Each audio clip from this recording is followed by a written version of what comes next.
Welcome back. We're with a very special guest at Exopolitics TV on a problem that is just beginning to come into human consciousness, at the edges, much less at the mainstream.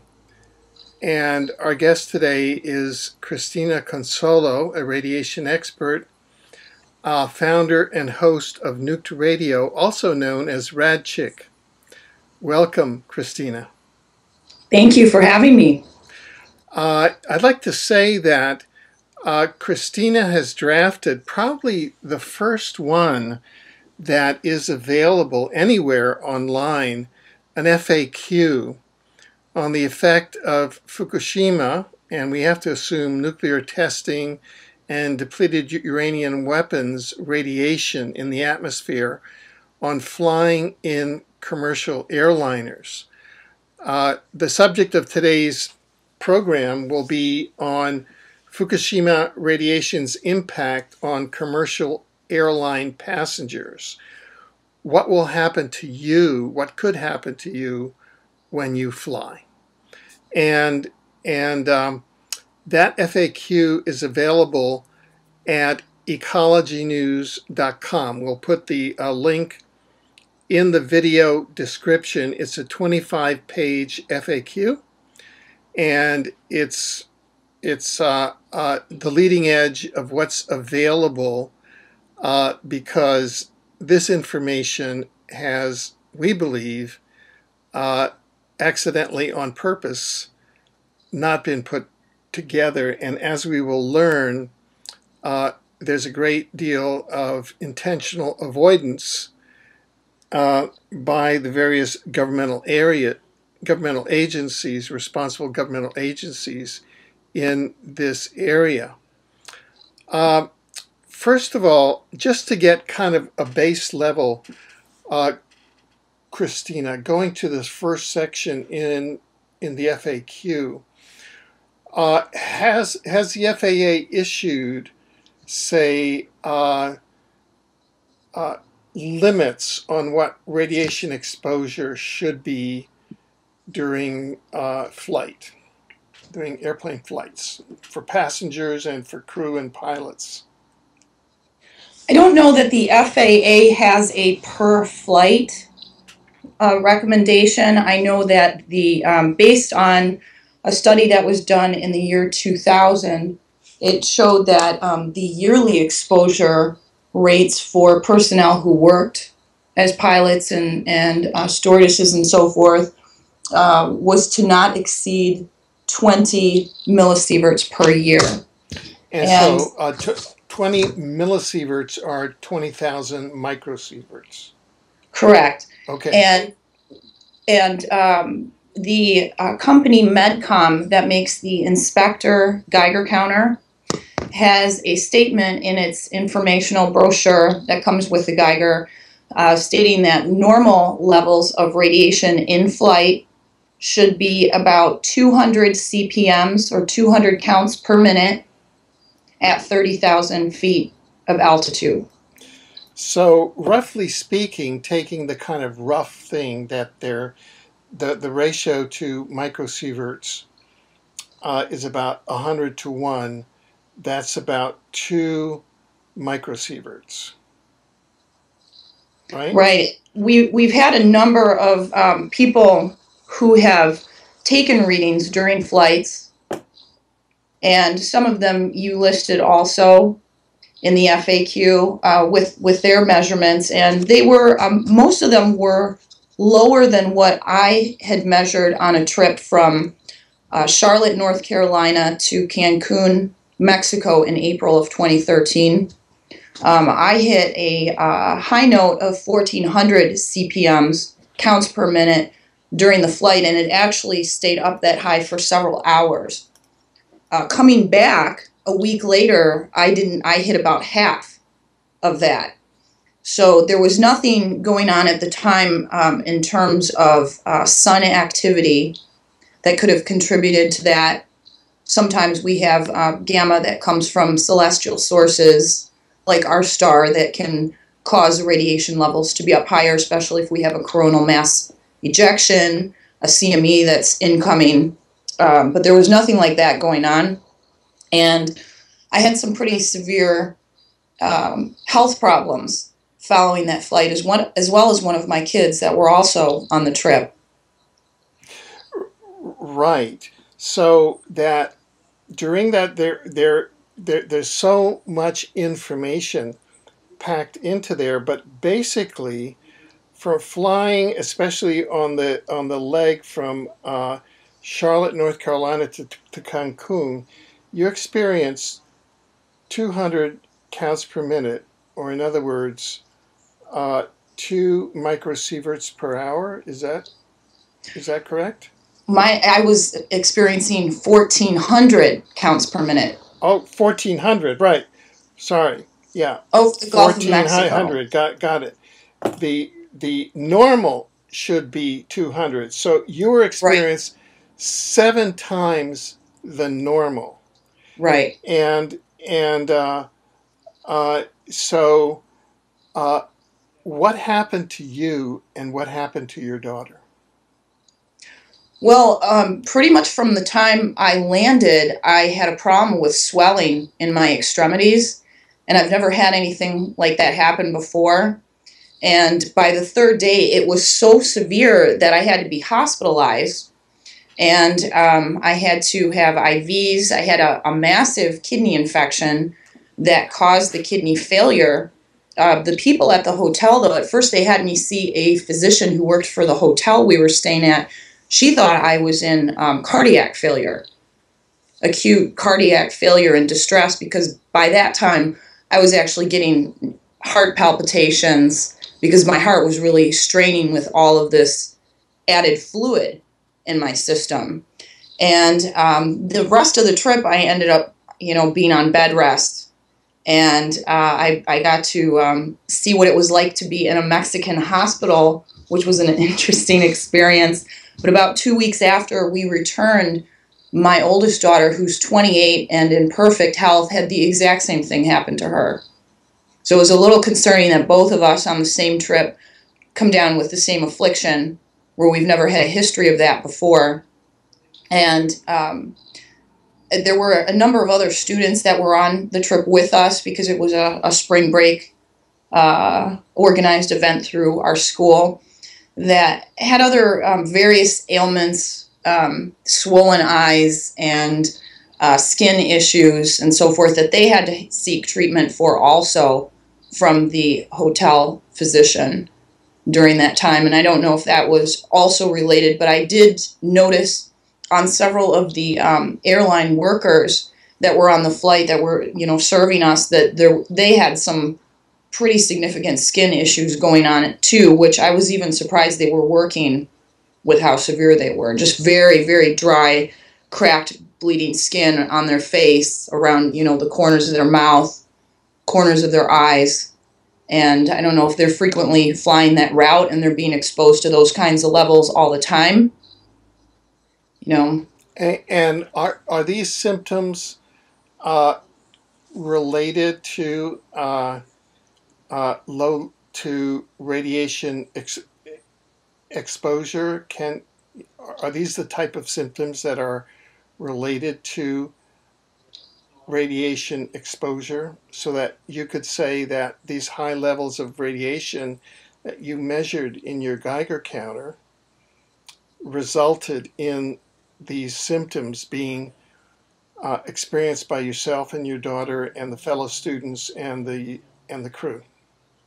They certainly could be. I mean, they're on the list of known effects Yeah. from radiation exposure.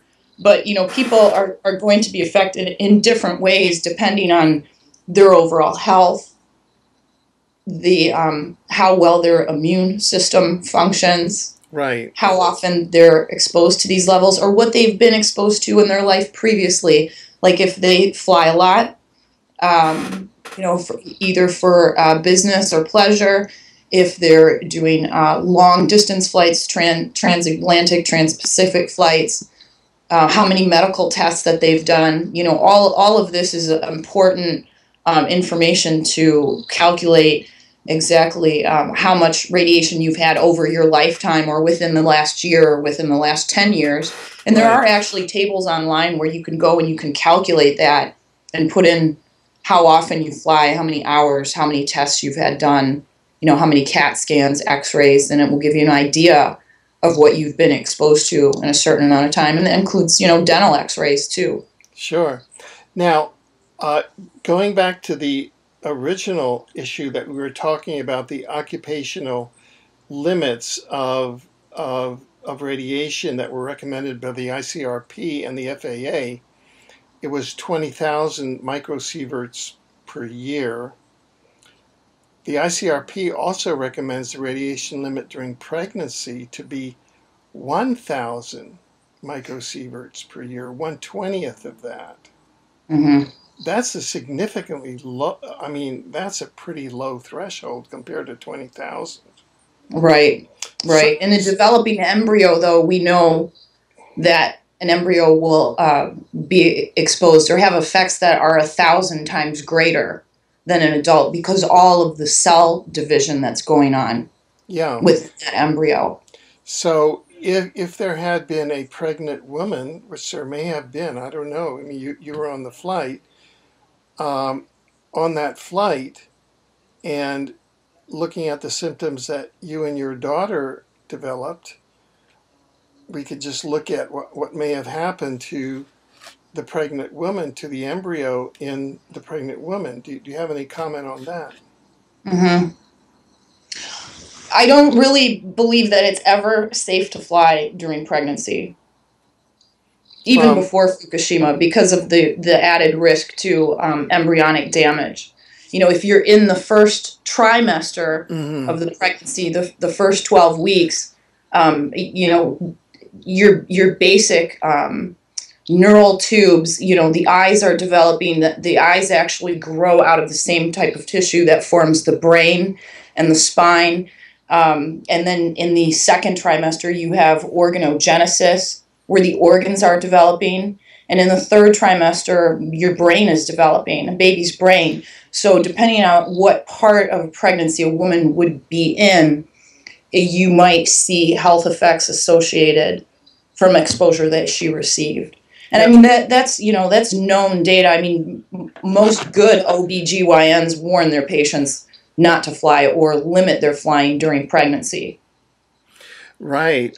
And we've all seen those photographs of babies born with birth defects in Fallujah from the elevated radiation levels from depleted uranium weapons, where you could call them, they're almost monster-like. It's a war crime. You would think that the FAA or the IATA or the ICRP would be making public health announcements about the dangers of pregnant women flying currently. You would think so if they actually cared about public health. But I think they care more about keeping the industry going. And that may have played a part in the early decision in the first few days and weeks after the reactors exploded at Fukushima, that there were discussions that were going on. It's right in the NRC Freedom of Information Act transcripts that they were considering grounding flights. They did ground flights in and out of Tokyo for a period of time, but they were considering grounding flights throughout the Northern Hemisphere. And that it was discussed by the NRC, and there's no further discussion or summation of why they came to the decision to allow planes to keep flying and to continue flying under the circumstances that we have now, or if we have another major event occur at Fukushima. Would that have been a decision that would have been taken at the Nuclear Regulatory Commission level or the FAA level or the presidential level? Do you know? I don't know. I would assume that it would include parties from all three, but I really don't know. Okay, okay. So now let's look at the fact that on the flight down, you were exposed to 7 times the normal level of radiation was 1400 CPM, 14 microsieverts per hour. And on the flight back, it was quite different.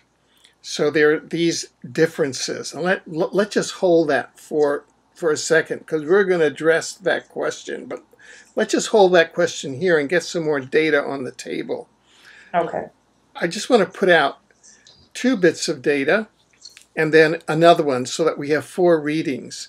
And the thing about the 4 readings is that they're wildly different.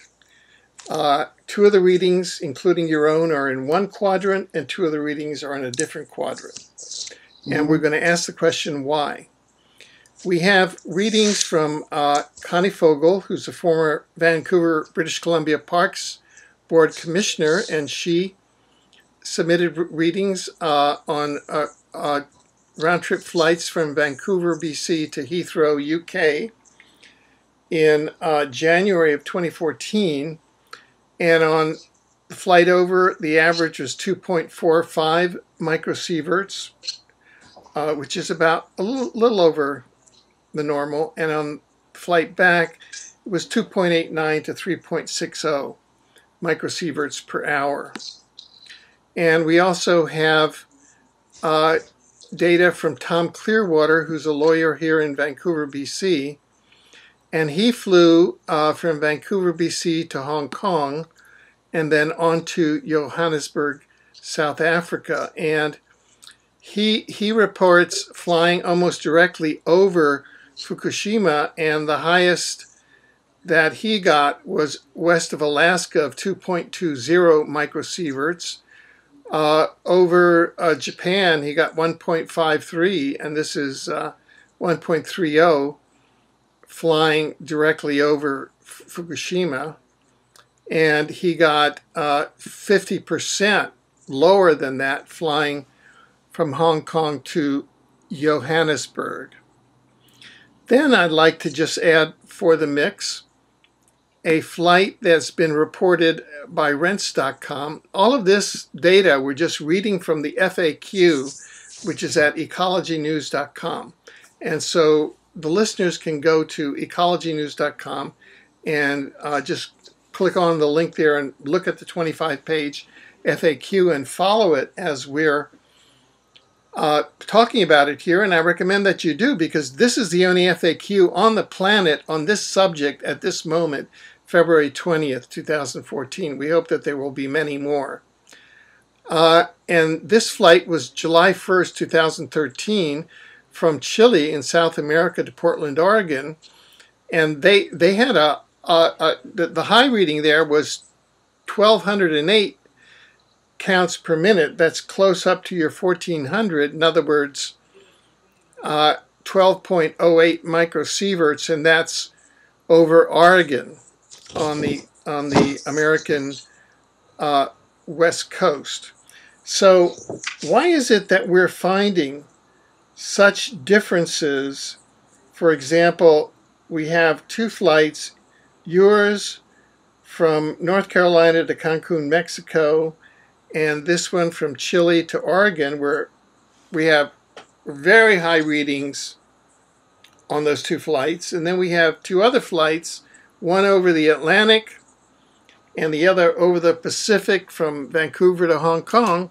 And they are, just within a normal range. What's your theory as to why we have such variation?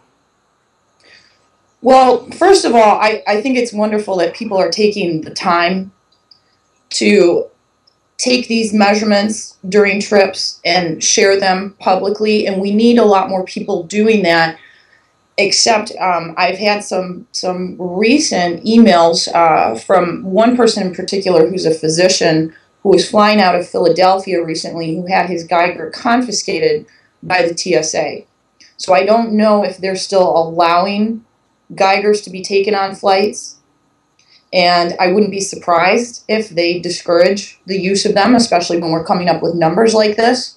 But your question about why the discrepancy, why the difference is, each one of these readings, each one of these trips are really just like a poll. It's a snapshot in time of what's happening on a certain, very small area of the planet. And the radiation that we have that is traveling around the globe, and it's been monitored by universities in Japan. This plume has been circling the Earth about every 40 days.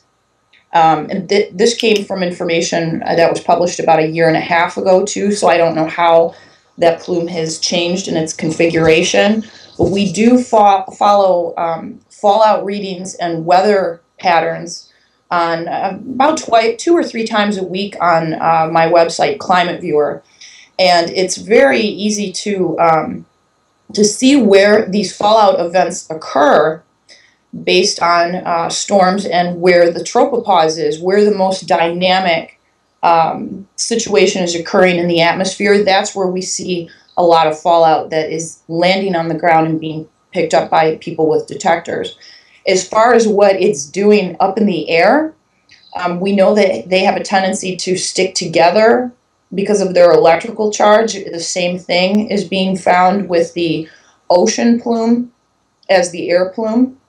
And unless you have a monitor, a very expensive monitor on every single airplane that's flying, we have really no way to track this. I mean, we can see when it might be risky to fly to a certain area based on what's happening storm-wise or according to the tropopause. But, once you're above the cloud layer, as far as monitoring that, I would think if there was some satellites that are doing that, that information would be shared. I have heard that from Loren that they have changed some of the routes at times. This is Loren Murray.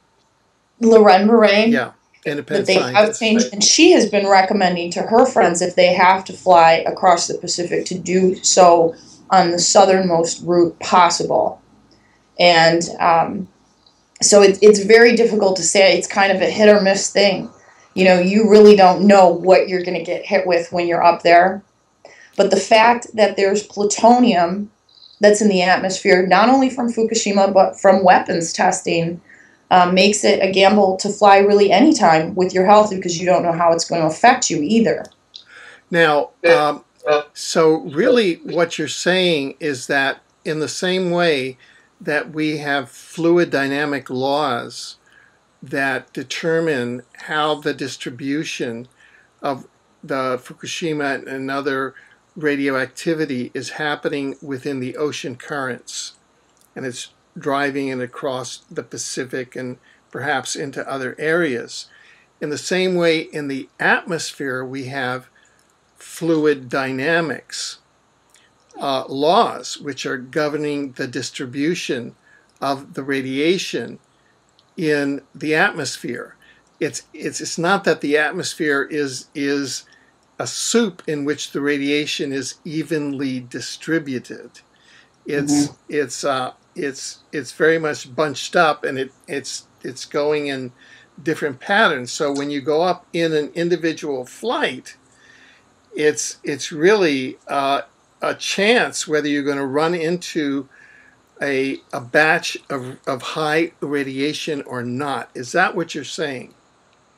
Right. And if you think, have you ever been to the website Flight Tracker, where you can see all of the planes that are in the air at the same time? If each one of those planes had a monitor that the information was then downloaded to a website where we could view it in real time, like we do with Radiation Network or NetC, where they're importing ground data from the EPA and from people who have Geiger counters, we would need to have the same kind of program for the skies to determine where these plumes are and then see how they relate to the behavior of weather, and planes would have to be adjusted accordingly to help avoid those areas, and not even so much for the people that are flying on the plane, but the pilots who are flying 80 hours a month and the flight crews, they average 75 to 85 hours a month.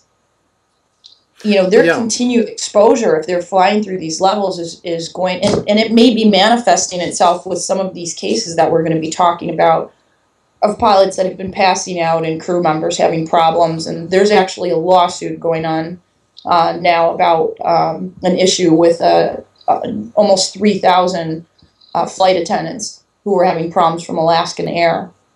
And we'll talk about that too. Great, great. Now, but just sticking with the radiation in the air for a second, you also say that there's different types of radiation in the atmosphere which can affect you differently, and it depends upon the type of particles that you're running into. Is that correct?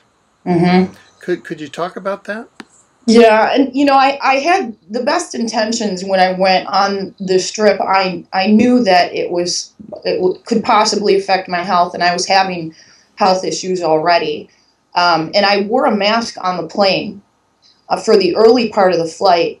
And when I started getting these high readings, there's certain tests that you can do with the Geiger counter where you block the pancake probe using paper or aluminum foil or a book and so forth, and you can try to determine if it's alpha particles or beta or gamma. And it appeared at the time, because the numbers didn't change no matter what I blocked the instrument with, that it was all either a beta or gamma source. So I wasn't concerned about alpha particles at the time, and I took the mask off for the rest of the flight. And I wish I would have left it on. Because I've had reports from people who have worn masks during the flight, and when they have landed and they have checked the background of the area where they are and then checked the mask, they're getting high readings off the mask they wore, which is indicating that there may be particles lodged in that mask. So that was my mistake, and the reason for the concern, and if you try to figure in a math problem, you know, how badly did you get exposed? How many hours could you fly with this type of exposure? There's so many different variables to the problem, but the really big one is if there's alpha particles involved, because those are going to be 20 times stronger than beta or gamma. And so that changes the equation considerably. And if we know that we already have plutonium in our atmosphere from Fukushima, we've had it actually since weapons testing, but in this case from Fukushima, then you can't do any math that says that it's safe to fly at all. No matter how good our intentions are to want to explain this to people, and I hate to say that, and that's just devastating for people who have to fly a lot for work, or maybe just to keep in touch with family, or even, you know, some who have spouses working in different cities and they have to fly to see each other because of the economy being so bad. You know, this is devastating to hear this kind of information. And in order to really get a handle on this, you know, we need to be talking about this, and we need to be sharing our readings. We need a lot more data from people who are flying or can tell us, you know, what's happened to them after a flight. But we've kind of known all along, because of knowing what is up in the atmosphere and seeing that some pilots were coming down with problems, and air flight crews were having problems, that this situation will get worse with time. And that's exactly what we're seeing when we put all of this data together. And the reason why we are gathering all of this data at the citizen level is that the government is withholding all the data. Is that correct? Right. In every aspect of this disaster. You know, the ocean releases, what's happening on the beaches with the incoming tsunami debris. You know, they even suggested to people in Hawaii, to boat captains, to take radiation measurements a year and a half ago in Hawaii because they wanted to track any plumes that were incoming. They've never shared any of that data. It was done on a completely hushed up basis. You know, we're just finding out about that now. So they know that there is a problem. They're tracking everything and probably know exactly where things are and where the worst of it is, but that is not being shared with the public at large, because you can't have people not traveling to the West Coast, not eating sushi, and not flying. That would be devastating to our economy, which is in a bad enough position as it is. Now, let's begin to get more deeply into the data that you've gathered.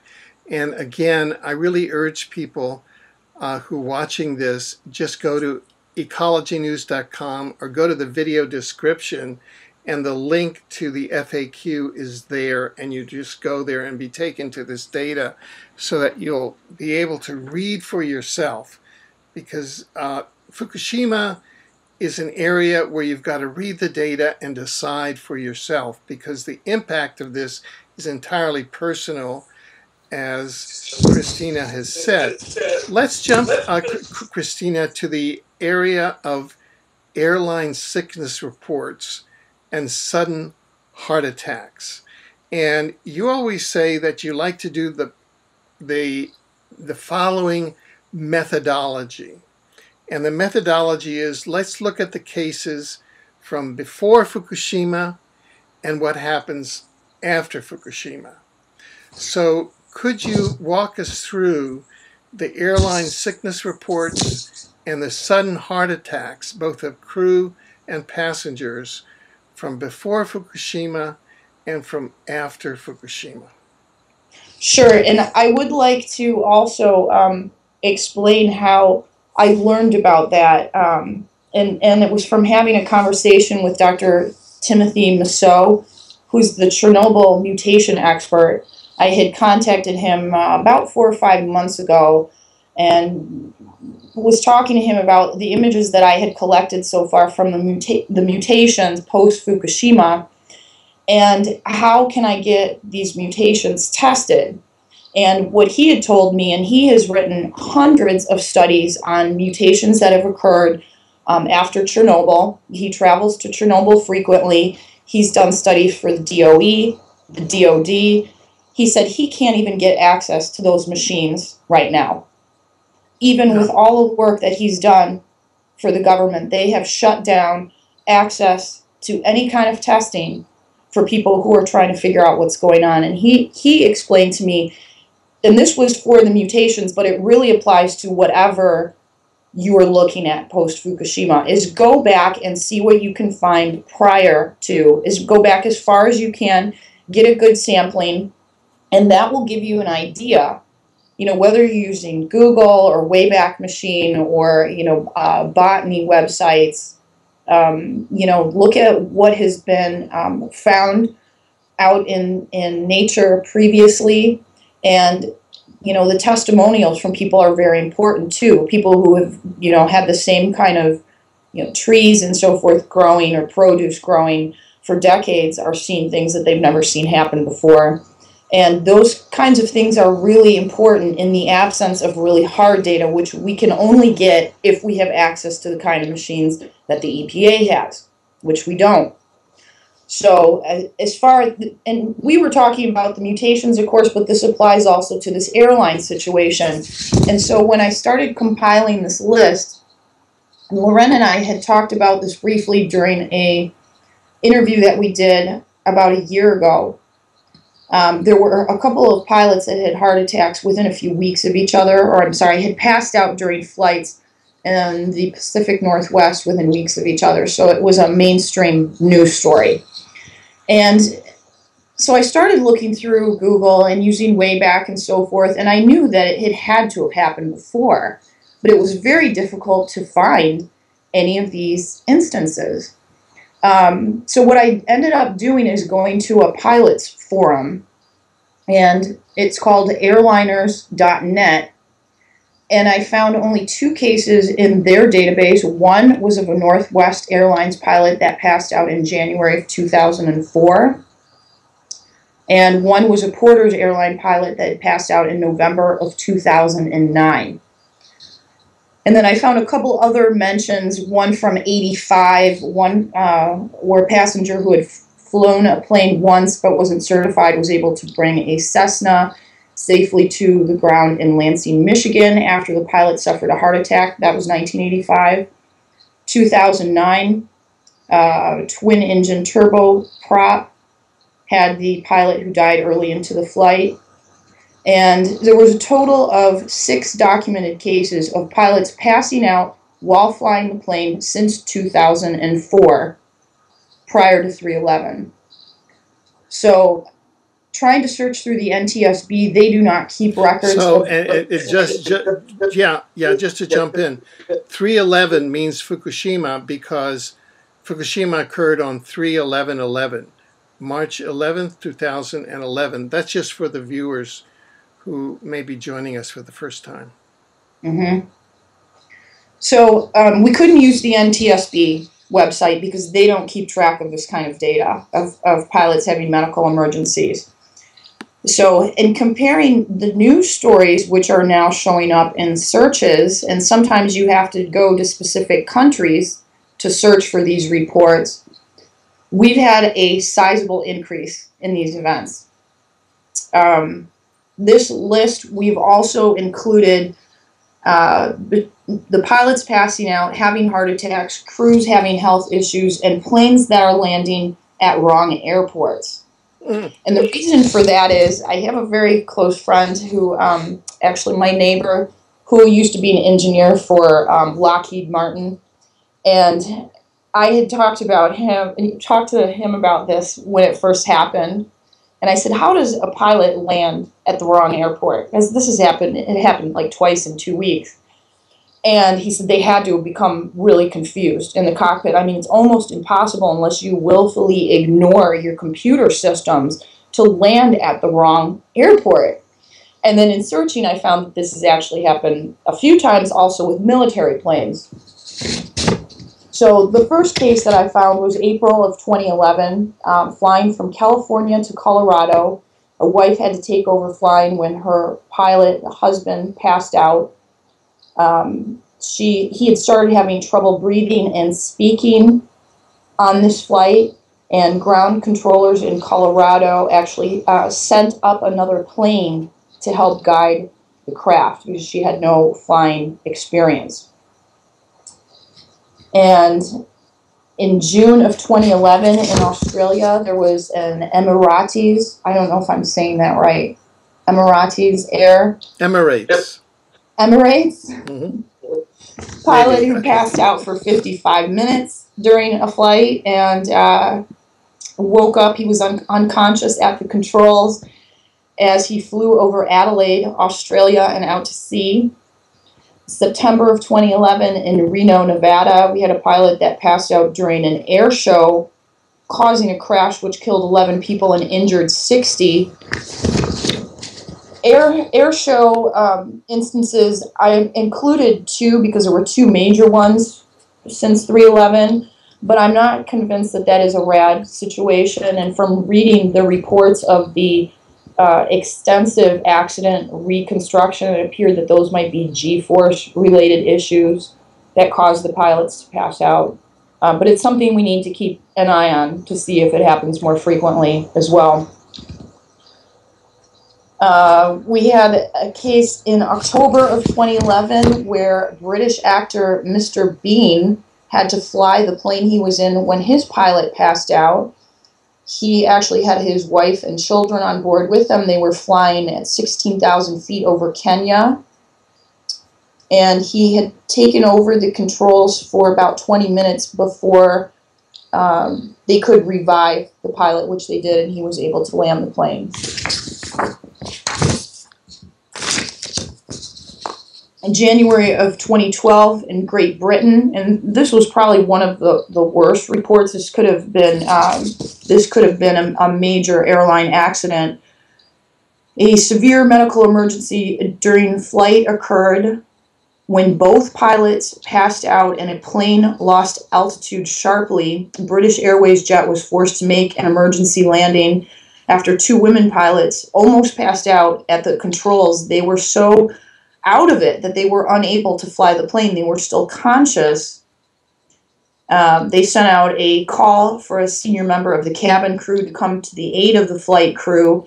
And what had was found out later that just the lightheaded, dizzy, and unwell feeling at the time had caused them to lose control of a packed commuter plane. And there were a number of testimonials from people that were on this flight, too, of how far this plane dropped during this series of events. In April of 2012 in Wisconsin, an 80-year-old woman had to land the plane after her pilot husband also passed out. Her name is Helen Collins. Also in April of 2012, Air Canada had to cancel 70 flights due to a pilot shortage and possible illegal sick out. And that's something else that I'm keeping track of because I'm not sure if the pilots are aware of this situation. I know that some of them are because I have heard from some people in the industry that have indicated that they are aware that they may be exposed to significant levels of radiation during flight from Fukushima. In May of 2012, ABC News had reported 100 flight crew members that had to take sick leave. According to Seattle King 5 News, they determined that this may have been from a chemical that was used to clean the flight attendants' uniforms. But what was really concerning about this is that many of these flight crew members were having thyroid issues. And I am not aware of any chemicals that can cause that. And also, some of the symptoms they were having were severe rashes, hair loss, bleeding issues, bloody noses, and then thyroid problems too, and just a general unwell feeling. In May of 2012, there was another large sick out staged by Air India, causing 100 flights to be canceled. And it was around this time in July of 2012 that we started seeing some mainstream reports come out of how to fly a plane if your pilot passes out.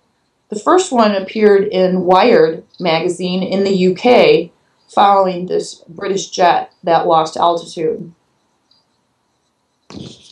And then this story is very interesting. There was a study that ended up being done by the Pentagon to try to figure out why F-22 pilots had passed out 11 times in the past year, which was absolutely unheard of for people who fly this type of plane. The direct quote was, "What gave the Air Force grave concern last year was the unexplained nature of the incidents and the incident rates," said Major General Charles Lyon, Director of Operations for Air Combat Command, who headed the investigation. "At one point, we got up to 11 incidents, which we could not explain. This was a grave concern for pilots as well." In May, 2 F-22 pilots went public on CBS saying they refused to fly planes after becoming woozy and dizzy in mid-flight. The problem after this Pentagon study was determined to be pressurized vests that the pilots wear when they fly. July 2012, Tampa. Did you find anything in the F-22 case where there would be a radiation connection? Or do you think that this vest problem was a cover story or what? I think it's something that needs further watching. Further watching, okay. Yeah. In July of 2012 in Tampa, there was a C-17 that landed at the wrong airport. In September of 2012, there was a large number of pilots calling in sick, canceling 300 flights, also attributed to contract worries. Now, I'd just like to interject there that I've spoken to a stewardess based in New York who says that they are worried about this issue, air flight attendants, and that it's all between the crew because the unions are are blocking this information about radiation. Mm-hmm. And the unions are really the ones who should be taking charge. Exactly. So there's a lot of underground. So this is just an anecdote that I'm saying that the sick-ins, these are actions that may have radiation connections to them that we don't know yet, because all of this is still inside the underground, inside the airline pilots and attendants culture. Right. There was a related article that came out in the Dallas News Aviation blog in September of 2012, following this large number of pilots that had called in sick. And American Airlines spokesman Bruce Hicks said in a carrier statement that sick leave has been up more than 20% year over year, and it had been elevated for months prior to the sick out event. And then in November of 2012, we had another pilot that passed out, had stroke-like symptoms. It wasn't released for a couple weeks, but it was before a Kuwait-bound Abu Dhabi flight was due to land. The 44-year-old pilot suddenly was unable to speak properly and had difficulty breathing before coming unconscious mid-flight. The co-pilot took over and declared an emergency and was able to do a successful landing. Now, we're not even really halfway through these stories, and we are ready. We're up to November of 2012. Things So start picking up. We could go on for a long time just looking at the time of the program. I think that you've established this pattern of before Fukushima, 6 cases, and now after Fukushima, it's becoming a pattern. Mm-hmm. So I think that we can begin to go to other areas and ask the readers to go directly to the FAQ at ecologynews.com and begin to read all the many cases that you have brought together for the first time now publicly going online.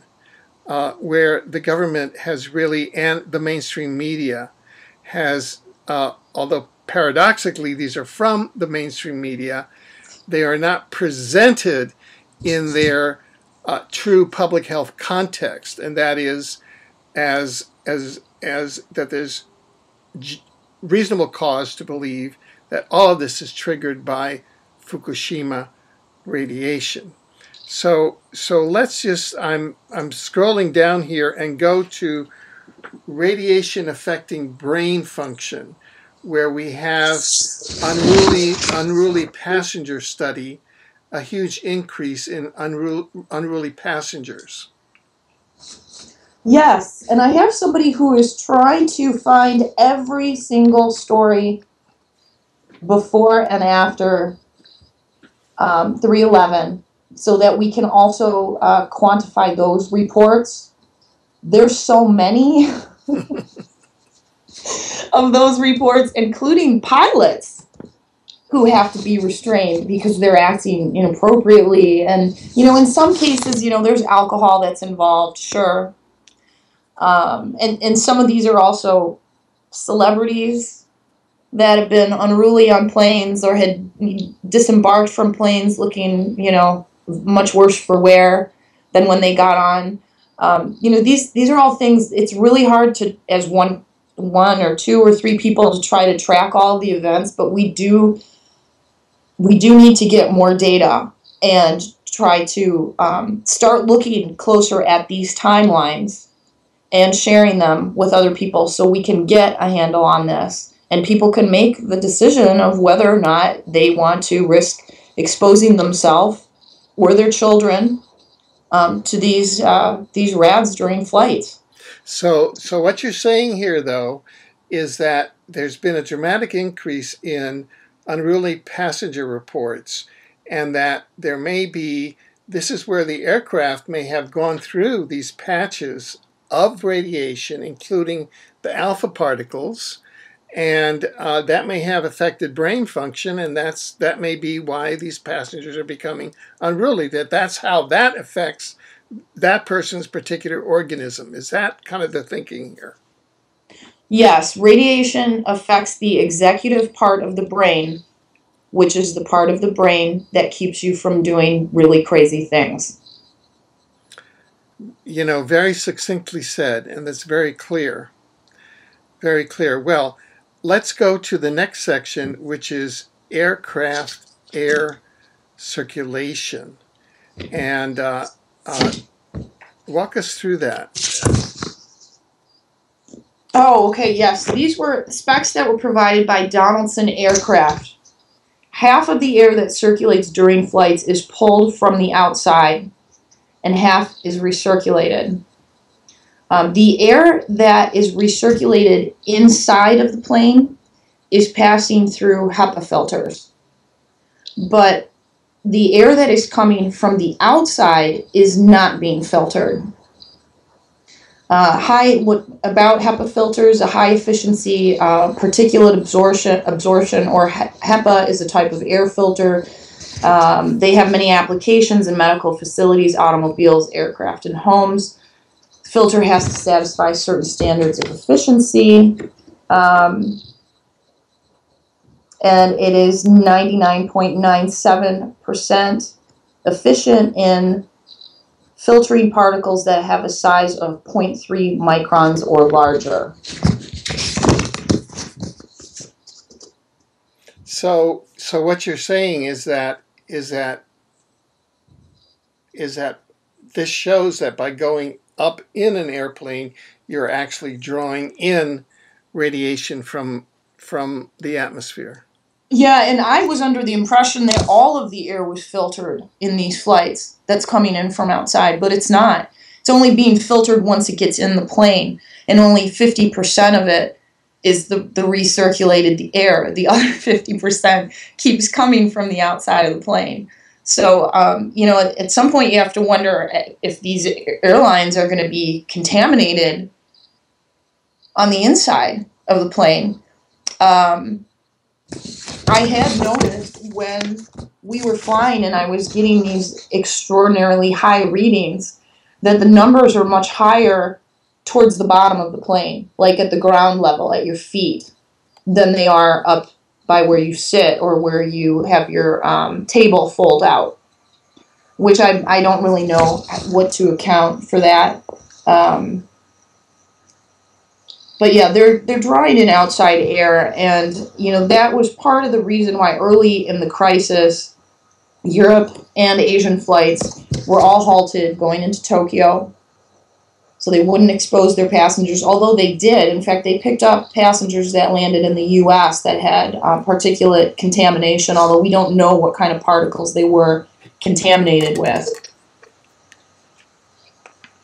We know that commercial air carriers were trying to make a decision whether or not to ground flights per the NRC conversations. One in particular came from Mr. Castro,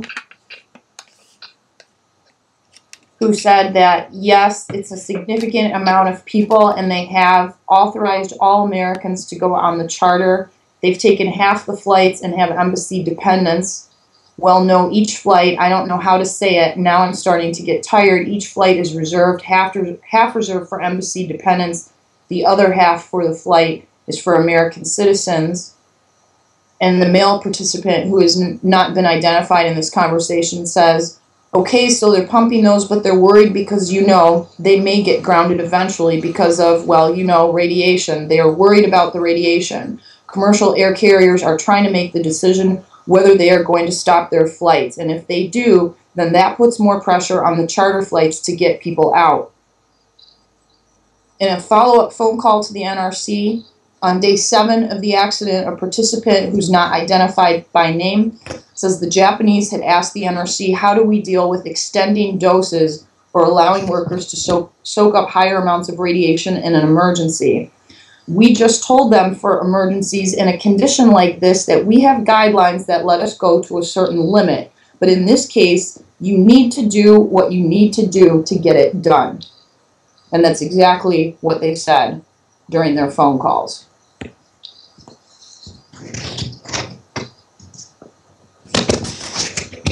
Speaking from Tokyo, Charles Castro, the deputy administrator for the NRC region that covers the western United States, also said he predicted that rising levels of radioactivity might stop airliners from coming into Tokyo, and remarked on his own tiredness and rambled, when you've got 1,000 dead bodies washing up on the shore, you know, it's these people, I don't know, I mean, you know, I think we need to be prepared for it, but it's going to be tough for them, and we're over here barking at them. It's good. The president's calling for an assessment of the safety in this country, and I'm not exactly sure what that means yet, but I think we will have an opportunity to shape it.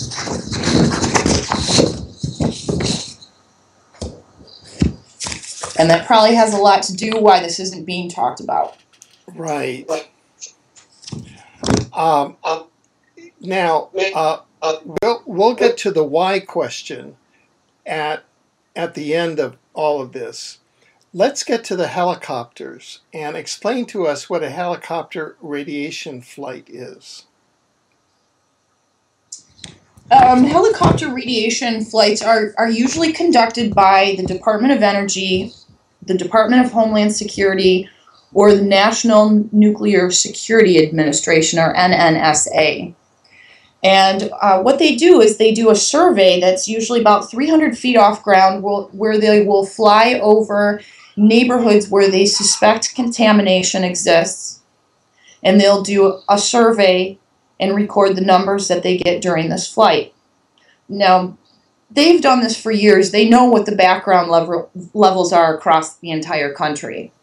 It's supposed to be done in the, event of a terrorist act, or suspicion of a terrorist device or a nuclear bomb that's being hidden in a city, or contamination from a nuclear accident. And that was another one of the things that I had noticed a lot in the news and had also had a lot of emails about from people, is helicopters flying around their house, very low to the ground, doing passes, going back and forth, where you can tell that they're doing some kind of survey. And it didn't appear that they were spraying anything. Prior to 3/11, and I have to find it in my notes here.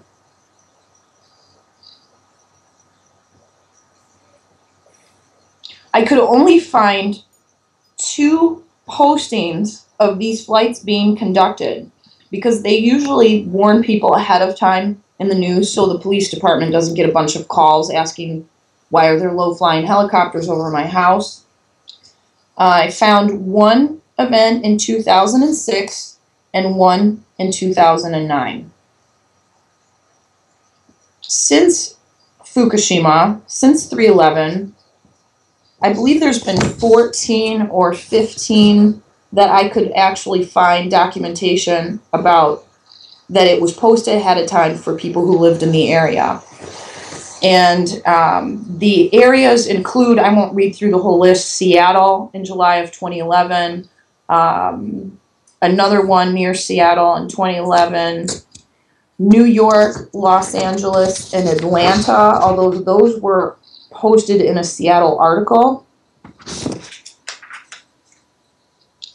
November 11th in Las Vegas, May of 2012 in Baltimore, August of 2012 in the San Francisco Bay Area, August of 2012 in Berkeley,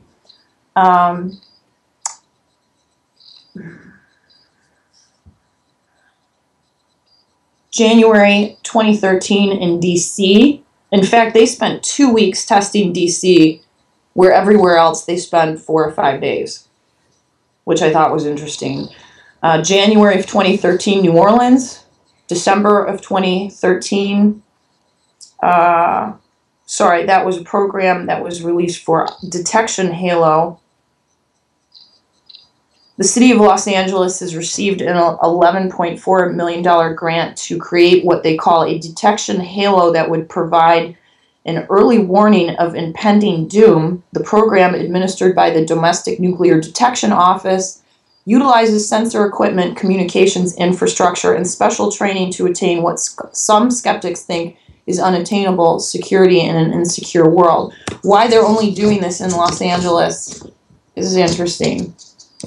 January of 2014, Baltimore again, and then in preparation for the Super Bowl flights, they flew these radiation helicopters also in New Jersey and New York just prior to the event. Now, what you say is that none of the results of any of these missions has been released to the public. No. No, they have not.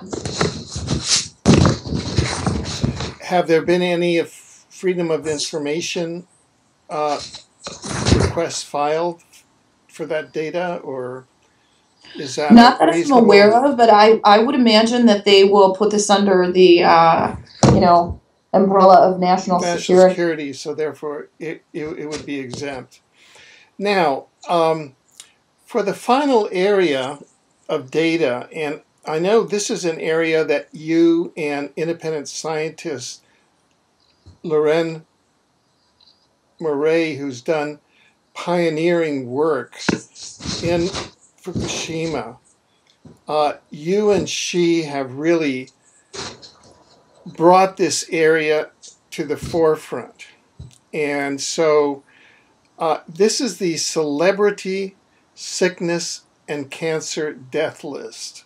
And it sounds rather macabre, but there's a reasoning to it, is that celebrities travel by airliner frequently and therefore would be exposed to atmospheric radiation and the perils of airliner travel more than the normal public. Is that sort of the reasoning there? Yes, and most of them live in California, which is on the West Coast, which is part of the impact zone of both the ocean plume and the atmospheric plume traveling across.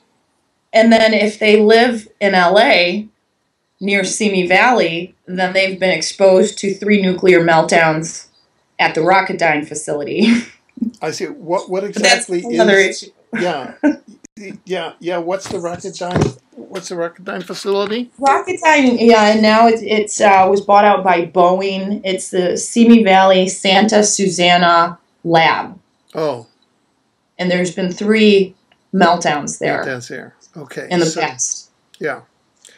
So, and enormous cancer rates, rare brain tumors, retinoblastomas in children. In fact, Aaron Brockovich is representing, I believe, 10 families who all have young kids with brain tumors that live right next door to this facility now.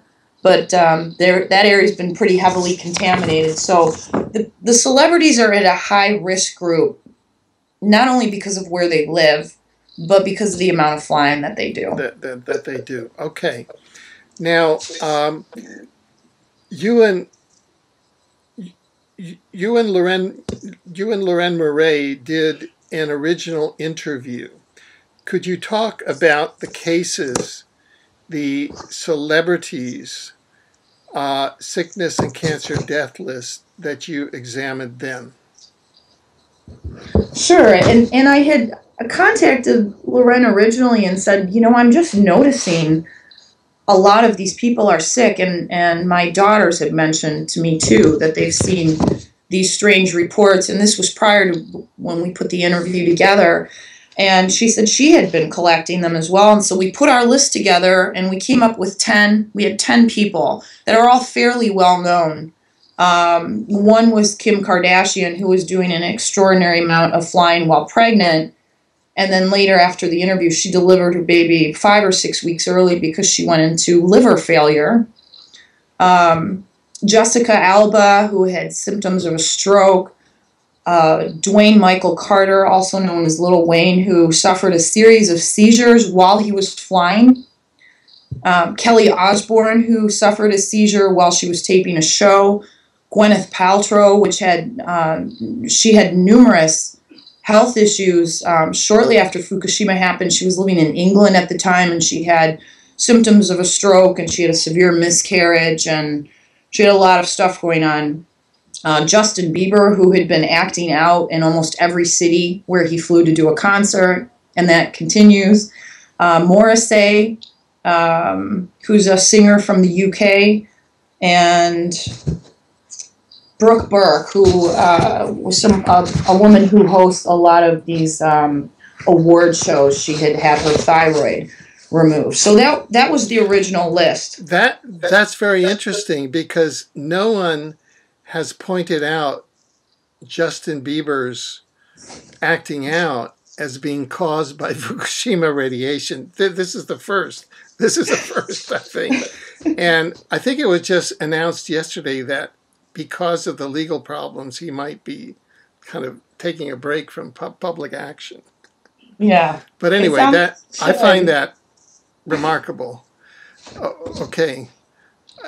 All our compassion to him for being irradiated without his knowledge, and if it's true, for having his brain function severely altered so that he's, what do they say? Forgive them, for they know not what they do. Now, what are the new cases that you have found of celebrity sickness, cancer, heart attack, stroke in the past 11 months that are possibly radiation related? And where you have, including significant hair loss, bald spots that are reported with photo documentation. Yeah, this is just the list that I've compiled since Loren and I did that original Nuked in the Skies interview. She also has a list that includes many people that I'm not even going to mention here. And I have to give credit to my daughters, too, because they've picked up a lot of these stories on Twitter, because it's people that they follow or have in their Twitter feeds. I grouped them by really symptomology, because there's so many. I think my list, I have 30 or 40 new ones just in the past year since we did that original report. But I'll go through this quickly. Significant hair loss and bald spots that have actually been reported about in gossip magazines with photos: Paris Hilton, Khloe Kardashian, Kristen Stewart. Illnesses that occurred during long flights that required a hospital visit when landing: Selena Gomez, Rita Ora, Jennifer Lawrence. And then 3 celebrities that continuously get put on the gaunt list, which might just be from eating disorders or what have you, I don't know. Denise Richards, Angelina Jolie, and Nicole Richie. And my youngest daughter had found a picture recently on Twitter from Denise Richards where she's getting a vitamin C IV in the doctor office to help her immune system. So these are frequent flyers. These are frequent flyers, and there's a couple others, and these are usually wives of people that are somewhat famous. Bodie Miller, who's an Olympic skier, his wife had a late-term miscarriage recently. Jack Osbourne, whose sister, Kelly Osbourne, we talked about in our first show, his wife had a late-term miscarriage as well. I believe she was within 2 weeks of delivering. And another one that I don't have on here, but that just happened within the last week, a girl who is the daughter of Lorenzo Lamas, who is also a reality show star, suffered a significant uterine bleeding event. It was actually bleeding outside of her uterus at her 16-week point in her pregnancy. And she was hospitalized as she passed out and went into a coma, and she lost the baby. That was just within the last week or so that happened. All of these people that we've talked about so far live in California with the exception of Angelina Jolie. Thyroid problems. Jet Li, who is a martial arts star, I believe, actor. Charlize Theron had appeared at numerous public appearances with what appears to be a thyroidectomy scar, although her publicist said that it was for a back injury she received about 10 years ago. Brooke Burke, who we covered on the previous interview. Skin cancer has just been out of control in California lately. Bruce Jenner had several surgeries for skin cancer on his face. Hugh Jackman had skin cancer removed recently, and Vinnie Jones and his wife both had surgery for skin cancer too. Those are all within the last 3 months. And these are frequent flyers. I just want to try and make the connection to the atmospheric radiation patches that one might encounter during flight. Yeah, we have a separate list going too, although it's not my favorite list to go through, is all the sports people, the NFL players, coaches. We've had a number of coaches that have like passed out or had heart attacks during a game while they're running up and down the sidelines. A number of players that have passed out, and some interesting events where they're at high school football games where not only players are passing out and having health issues during the game, but people in the stands. And there was one in particular in Indianapolis that occurred about 2 months ago. And it's just a very strange story. That's a completely separate list. We have a few politicians, John Bryson, a Commerce Secretary, who had a seizure while driving his car, and he crashed his car, and the same thing happened to Kerry Kennedy. Musicians who travel a lot for singing engagements and tours. We actually had a member of the band Blues Traveler who contacted Bill Fox after our last interview on Twitter and said that they felt one of their bandmates was suffering from radiation sickness from flying. And he never did follow up with me. Bill Fox sent him my information in email, but I never heard from anybody with that group. Rick Ross, who's a rapper, had a seizure in a plane. Lord Infamous of the 3-6 Mafia died recently of a heart attack. Tone Loc, who's another rapper, had seizures while performing on stage. Chris Brown, who also seems to display many of the anger and aggression issues that Justin Bieber has, also had a stroke a seizure while flying in a plane. And another one while he was recording in a studio, and that was within the last 6 months. And then there's been a number of reality show stars, and not only are they doing work on these shows, most of them which are on the Pacific coast or in California, but they have to fly a lot to make celebrity appearances where they go to basketball games and they, do special events to promote their show. There's been a number of them. Royce Reed, who's a 34-year-old basketball wife, passed out while she was doing one of these publicity events. Jen Arnold, who is on the Littlest Couple series, has been diagnosed with a significant and severe metastatic cancer, which was attributed to a possible pregnancy that she had in the past. Loren actually has all the information on her. Sean Sasser, who was in The Real World, on The Real World show, died of a rare lung cancer. He's very young as well. Ahmad Givens on The Real Chance for Love has stage 4 colon cancer. And Brittany Haynes, who was on the show Big Brother, recently had a baby, and her baby was diagnosed with cancer within 2 months of being born. And then we have a couple of TV directors, producers, and news anchors. Jeff Pollack, who is a Hollywood producer, died while running on a California beach. Huda Rafel, a Toronto TV producer, died at age 28 because she had a huge cancerous tumor on her heart, which was actually missed by her doctors, and her family is now suing. Kamala Dumar, BBC presenter, died at age 41 of a heart attack 3 weeks ago. Anna Watera, also a BBC presenter, died at age 39 of cancer this past week. Amy Robach, who's an ABC anchor in California, has been diagnosed recently with breast cancer. And Julie Chang, who's an anchor for Good Day LA, had a brain tumor that was discovered while she was being treated for a surfing injury.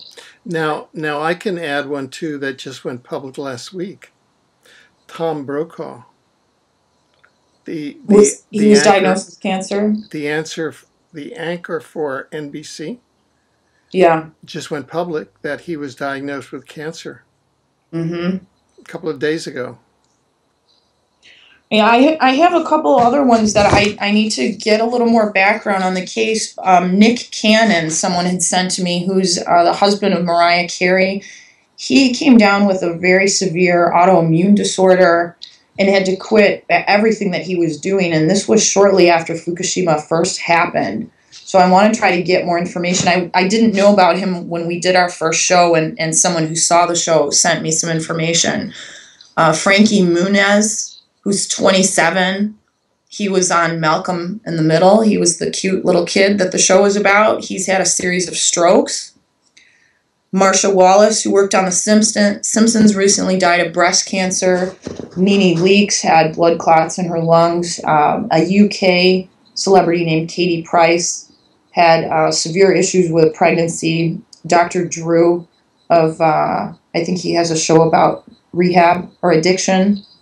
He had recently came out saying he'd been treated for cancer, as well as Robin Quivers, who works on the Howard Stern Show, and former Spice Girl Mel B, whose 6-year-old daughter has been hospitalized for several severe bloody noses. She also lives in California. And they fly quite a bit. Yeah. The Spice people. Okay, so at the beginning of the show, we really began to refer to, because our culture, especially after World War II and the introduction of commercial flying as part of the transportation infrastructure, I got to go to LA for lunch and I'll be back tonight. It's part of business, in the corporate world. Seeing your family at Thanksgiving, going to weddings, going to school. If you live in Florida and you go and you're attending school up in Seattle, or if you live in Spain and you're attending graduate school in England, I'm thinking of actual people who that's their actual story, their actual life. Or if you going to school here in Vancouver and you're from Hong Kong, that's an actual life, an actual person. How can normal people cope with this? What do they do? What do we do? Well, it may be somewhat of a godsend that so many companies are in trouble financially because of the economy, that a lot of them aren't making their employees fly as much as they used to. They're having them do conferences on Skype and so forth, which make lots more sense anyway. Yeah. And so there is that. And I have several friends that have very, very good jobs, and they fly a lot for work. And I've been so concerned about their exposure, that I've managed to talk them into just not flying at all and finding some excuse to tell their employer about why they can't. Because if you go to your employer and you say, well, I can't, there's a storm coming in and it's going to be full of rads from Fukushima and I don't want to fly, your boss is going to think you're nuts. So it's not like you can tell them that you have to, use a little bit more, be a little bit more creative about it, how you get out of that. But it makes a lot more sense to save the company money and not go on all of these trips when most of them could just be conducted, on the computer like we're doing this interview now. And just try to avoid air travel unless it's absolutely necessary. Now, And use ground travel wherever possible. Because it's so, I hate to use the word, it's like roulette. It's like a gamble, because you can't really say when you get on a plane what's going to happen, because you don't know what type of plume you're going to run into, correct? Right. And you don't know what effect that's going to have on your particular organism. Mm-hmm. Isn't that like basically what all of these cases show, and what your case shows in your experience? Mm-hmm. Like it's complete. It affects everyone differently. So someone who was exposed to the same thing as me that doesn't already have, immune problems might have been just fine after that kind of flight and that kind of exposure. People react to it differently depending on what they've been exposed to during their lifetime. And that was something that I didn't learn until I had been researching Fukushima for a while, because I was really concerned that my health effects all seemed to start after this accident. But in talking with, especially in talking with Lorraine Murray, you have a whole history of exposure that you've had. And when I was a kid growing up in the 70s, we flew all the time to Spain because my dad lived in Spain. So we flew back and forth to Spain a couple times a year. And that was right after weapons testing ended, So, and I've had some weird things that have happened to my health before Fukushima that were never really explainable.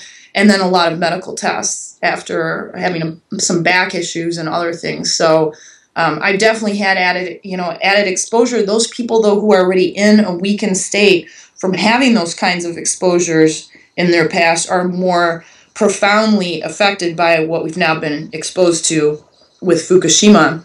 And my really big concern is because our initial exposure after the accident was so significant in the plumes that passed over North America that we didn't find out about until much later. There may be a lot of people that are walking around now not aware of how they've been affected, but if we ever have another event at that plant where there's a large radiological release, because you have so many people that were hit just from Fukushima the first time, I think the mortality increase, the sickness increase, and everything, we will see much higher rates of a second time around, if and when that occurs. Now, what would you like the government, the FAA, the National Transportation Safety Board, the equivalent in Canada and all the other countries, the IATA, what would you like them to do? Ideally, suppose as a super informed citizen, what demands would you place on them? What would you like them to do right now about airline passenger safety and Fukushima radiation? What information should they be making public? What policies should they put into effect? Should they stop all air travel internationally, as was recommended at some point?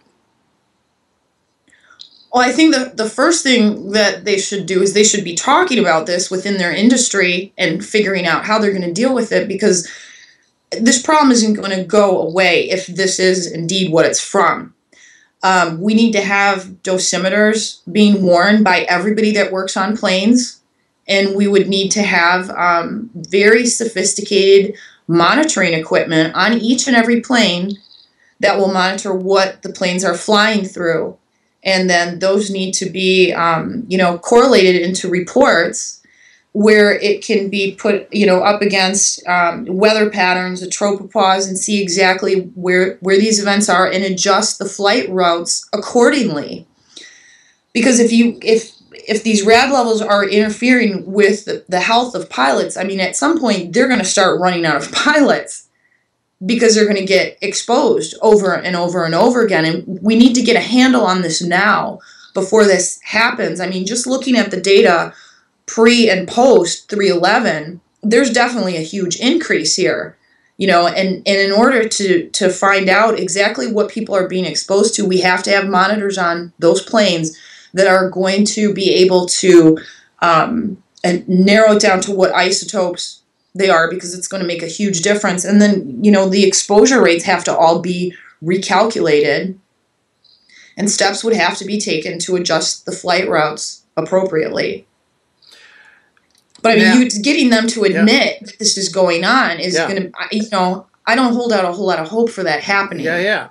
I mean, at the FAA level and at the presidential level, namely Obama, who was in office when this happened, at the government of Japan level, at the European Union level, at the government of China level, even at the United Nations level, it all seems to be cover-up. I mean, right now, it seems that some governments, like the government of Hawaii, are finally putting in bills to monitor Fukushima radiation, because the citizens in Hawaii are starting to get worried because of citizen radiation monitoring reports. Isn't that the dynamic that's happening? It's all citizen driven. In order for them to acknowledge this in the airline industry, they're going to have, pilots and flight crews that start doing a little investigating on their own, and maybe, buy Geiger counters and take them on the flights with them, and, make their own observations, and then approach their union leaders that, hey, we have this concern, and here's our documented evidence now of what we need you, and it's going to need to probably come from that part of the industry.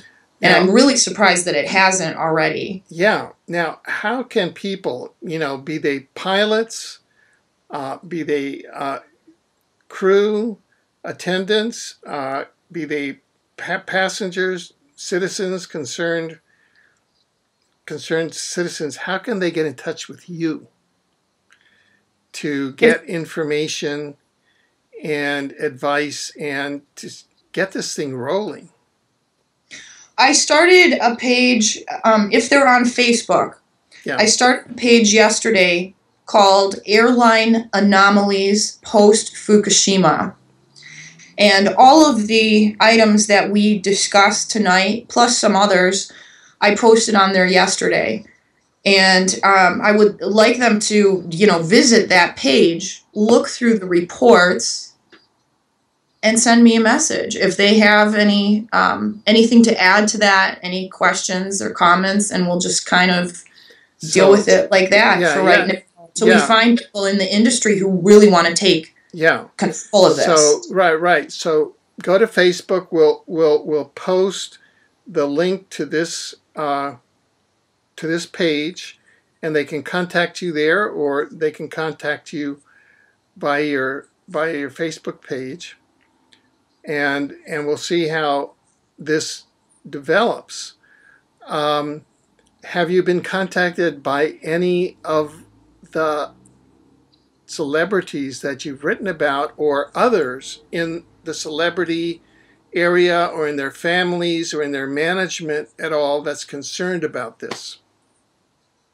Well, I did an interview with John Trudell a few months ago, and I think you probably know who he is. He is a huge supporter of hemp, and using hemp to decontaminate all of the extensive, chemical issues that we have. And he didn't know a whole lot about the Fukushima radiation situation, even though he lives in California. And we had done the show together, and he really, that's kind of the focus now of what he does, is just using, hemp for decontamination. And it that's something really that needs to be used, or farmers need to be allowed to use so they can decontaminate their soils. I mean, it sucks up everything from the ground. Anything that's contaminating the soil, hemp will pull out of the ground. It's like a huge plant filter. And in Chernobyl, they actually have a whole research center that studies hemp being used for decontamination, and then they're turning that hemp into biofuel. So he's kind of the go-to guy for that. I was contacted by Roseanne Barr, who wants to do an interview with Loren. Oh, and I'm hoping that they will be able to do that soon. She's done some really, really stunning interviews for RT. Very candid about her feelings about 9/11 and other things, and the bankers and what needs to be done with them. And so I can't wait for those two to get together. Oh, good, good, good. But I've had some suggestions about other celebrities like Martin Sheen, who's been a big DU supporter in passing legislation, and the Sundance guy, Redford. Yeah, Robert Redford. Maybe contacting him, but I think people there's so much that a lot of people are trying to do, and we need to really put our efforts into making more quality productions. Yeah. And interviews like this, where we go over just months and months of collected data and laid out in a way that's easy for people to digest, and then they can follow it from now on by themselves. Yeah. You know what I'm thinking? For example, your friend that has the problem at work. I mean, not her specifically, but I'm thinking that now people can, for example, send the links to this program and the link to the FAQ. It's a 25-page FAQ, and if they are asked to fly someplace and they can do it by Skype, well, they just send that link and let the other person read it and say, "Oh, I get it," Mm-hmm. Anyway, it's just we're just at the beginning of this communication in kind of the airplane era meets Fukushima. It's kind of like, okay, what's happening here? Well, we've come to the end of this segment, and we really want to thank you. Do you have any sort of final thoughts that you'd like to leave our viewers with in this area? Well, I'm going to keep collecting these reports, and I hope that when other people see this and they go to the Facebook page, that they will also contribute information that they may know and help get this out to other people in the industry as well. I think that this is probably going to get worse as time goes on, and we suspected that would happen with the celebrity health issues too, and that's exactly what's been happening. And, all we can really do is keep trying to get this information out there, and we'll just do more interviews as more information becomes available. And, people need to kind of take this on and do their own research too, and try. It's a very complicated subject to try to teach people. And on top of that, it's invisible. So it's almost impossible to teach it to some people. People are generally very visual. And, we're trying to do that with some of the mutation images. In fact, I just joined with Climate Viewer 3D, Climate Viewer News, and Jim Lee, who heads Climate Viewer, has put together a map for me, and I've actually mapped out all of these events that we talked about tonight. There's also going to be a mutation map, because I can't even keep up with the submissions of mutations that I'm getting from people during the growing season. Right now it's kind of quiet. I only get maybe 1 or 2 a day from things that people are finding in stores, produce that's being sold, and plants that have funny mutations just, being sold in grocery stores and florist shops. But during the grocery season, we get probably 5 or 10 a day. People will be able to go to this map and upload these images themselves. And when you see that the majority of these mutations are occurring along the West Coast, the Northern Tier, the Great Lakes, and the East Coast. And we know from all the studies that have been done during weapons testing that that's where the majority of the fallout is going to land. And we have studies that have been now made available to us from where the Fukushima fallout has landed. And so far, Salt Lake City was a big hotspot. Great Lakes was a big hotspot. When people see where the rain falls and where these mutations are occurring, I think it's going to be incontrovertible that these are happening because of Fukushima. And Right. so And we have a lot of things kind of in the works to try to help people visualize the problem. What's the website where people can go and see what you just described? Climate Viewer News. And they can also upload images of chemtrails in their area. There's it's all crowdsourced data. And, you know, without the help of the agencies that are supposed to be monitoring this and the unions that are supposed to be protecting their employees, it's really up to us to try to get this out there and to be absolutely correct in everything that we talk about, everything that we refer to, and show, you know, the evidence that we've collected so that other people will join us and continue to submit evidence.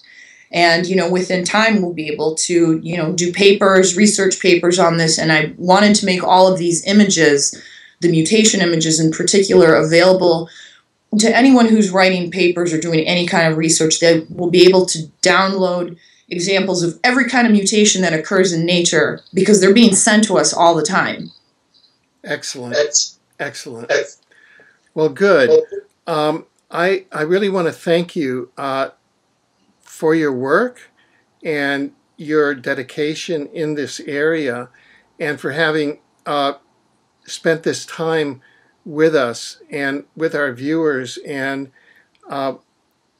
we would like to be able to invite you on from time to time in the future as events develop. I would love to do that. It was very nice having this discussion with you. And I also want to mention, and you and I had talked about this before we went on air tonight. Yes. Because I get a lot of, you know, very concerned people that may just hear about this for the first time and they live in some of the areas that we talked about, or if they work for the airline industry and, you know, they're symptomatic, they need to take this more seriously than someone who isn't. And for somebody who lives in an area where we know that the levels have been high, you know, I'll get emails from people saying, should I move? Like they're very concerned when they find out the first time. And I think that it is possible to live in these environments if you're doing the right things and you're avoiding the bad things like precipitation, because many people were able to do that after Chernobyl. And so the question really becomes, the first question is, how are you feeling? And if you're having symptoms, then you do need to look into this with more of a sense of urgency than you would otherwise. Well, thank you. Thank you very much for those insights. And we look forward to having you be on our program again. Thank you. Bye-bye. Good night. Bye.